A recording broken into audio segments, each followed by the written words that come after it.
Now,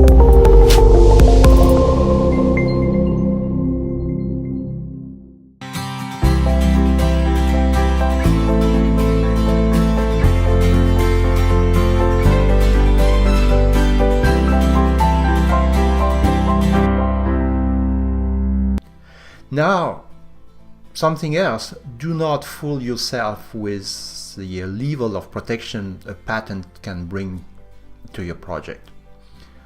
Let's say that you have a good and solid product system and you have a good and solid patent. If a big shark, a big player, wants to develop a similar solution and quite clearly infringe your patent, you could have the right and the law with you, but what you will do when 10 lawyers will be in charge of fighting your claims and make you days so terrible and make you spending so much of money with your own lawyers, that's at the end of the day all your money for your business project will be just used to protect your invention. So, when big players are involved and if they don't play by the rules, it's very difficult to really fight them, and usually it's better to try to come to an agreement. Now it's step 4. You have protected your invention and now you need a plan. A plan to develop your invention and to reach the market, to commercialize it. Still, you ask people who know about what you should do, and everybody will tell you that you must have a business plan. And they ask you about your business plan. What is your business plan? Can you provide your business plan? And the first problem is you have no idea initially, if you're not in business, what is a business plan.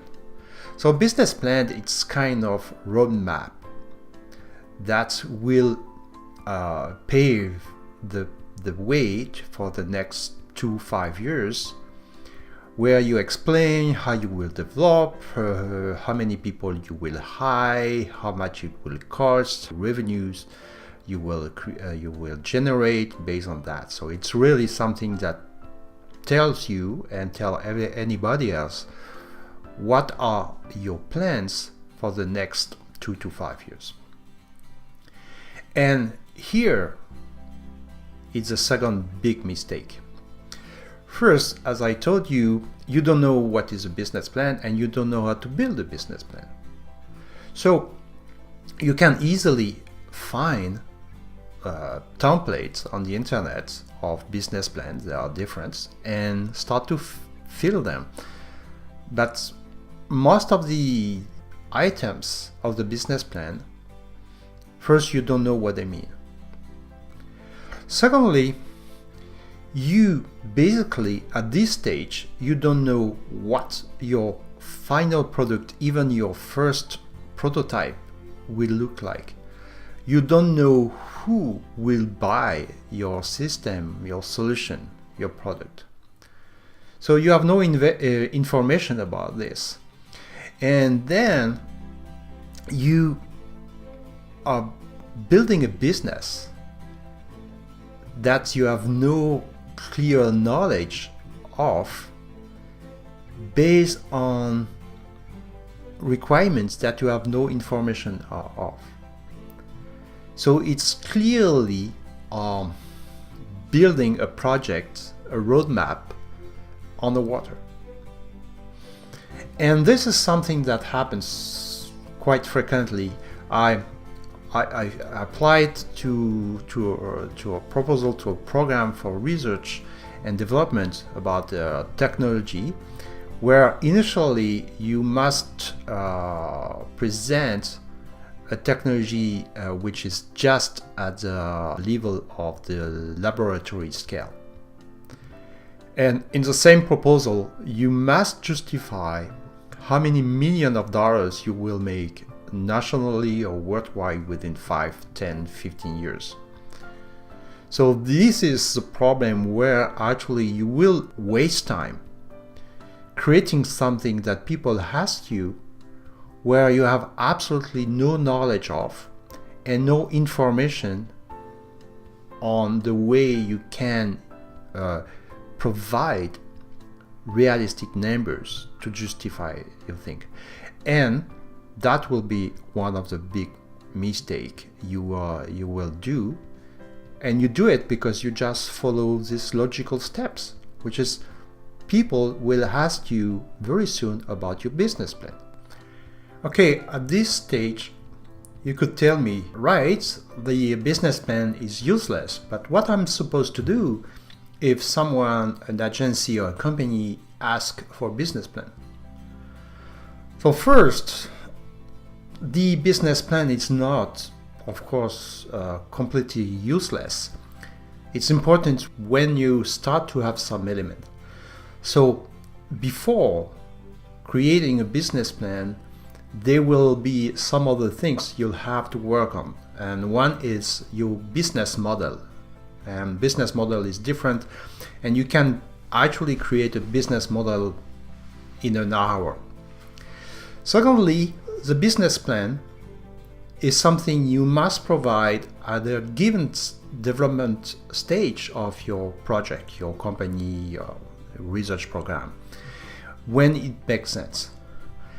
And it's kind of useful, useless document. It's useless because nothing will go according to the plan. But it's useful because as you create it, you must think about different aspects of your project, especially the financial aspect and the development. And this makes you thinking about how you plan to develop the actual business. So this is why it's a useless, useful document, useless by itself, and useful by the fact that you must think about some important facets of your project. Step 5. Now you have everything, apparently. You have protected your innovation with a patent. You have created a business plan that will explain what you will do within the next 2-5 years, how you will spend money, who you will hire, how you will generate revenue. So you have a solid plan.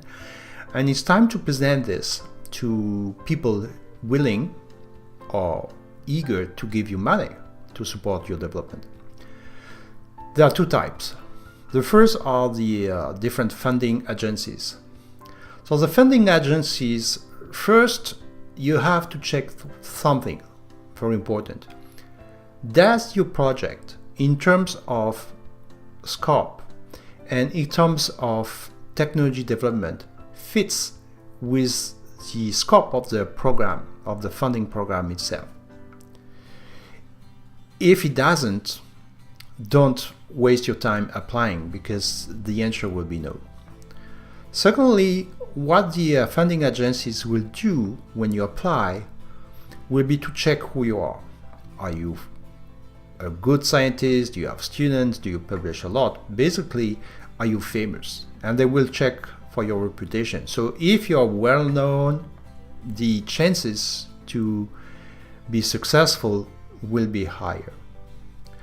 There's something that will help you clearly to go through the reviewing and process and approval process from funding agencies. If you can demonstrate that there will be a partner, a private partner, a company, an investor willing to put cash in your project, even if the agency initially doesn't ask for it. Because that's a way to say that, or to approve the credibility of your proposal. Now, the second type of partners or investors are special, but partner for developing your project companies in industry, different type of business. And here you have another problem, because as a researcher, scientist, engineer, you develop something, you are very proud of it, you think it's new, it's what you call your innovation, and this is something that should be developed. And you try to get some meetings, and you have meetings with people in the different industry. And as a good researcher, driven by logic, you explain what was the problem, how you solve it, the steps, and all the components of your solution, and why they are new, etc., etc. But you will notice that very soon you are speaking to people who have almost no interest to understand how your system works. And they have mostly two questions: how much it will cost to start the production, to develop it, and what will be the revenue that you will generate within 1 year, 2 years, etc. And you see that, or you will see that the more you try to explain, the less they seem to be interested.